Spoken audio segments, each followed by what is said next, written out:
So, talk a little bit about your palate. How would you describe your palate? I mean, you're tasting through these My wines, palate. yeah, over and over.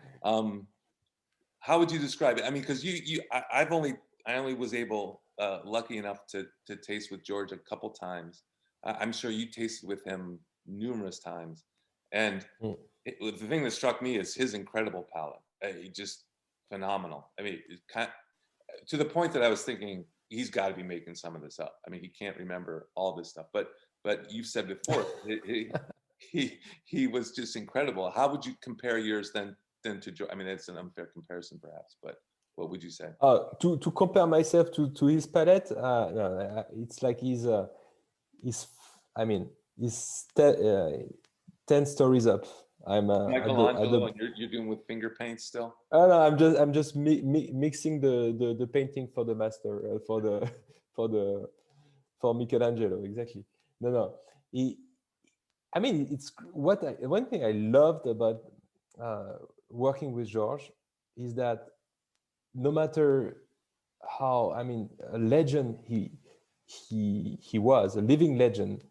Uh, he would he was so humble, simple. You could taste with him before telling you what to think. He was asking you what you were feeling, and often he would say, "Okay, oh, you get some blueberries, some blackberries. Oh, I can see that. Okay, and what about this and that?" And he was more listening than talking, Mm. and never telling you what you should think. No, but I mean, for the knowledge he had, he was so humble, and always telling me, "I'm a beginner. I'm learning every year. I'm a beginner every year." Yeah, he has a real humble take on learning. And to your point, my palate, I educated myself alongside him by tasting, but not only Beaujolais, but wines from all over the world.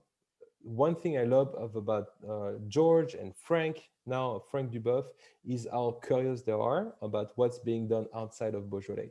When I was, traveling to the US, I was bringing wines from Oregon, New York State, Texas, sometimes California, all the wine producing region, and lots of Gamay from. I got some Gamay from California or Oregon, and we were bringing. I was literally bringing them back in my suitcase so we could taste, Mm. and tasting wine from all over the place. That's how you learn. Um, you have to go outside of your own region.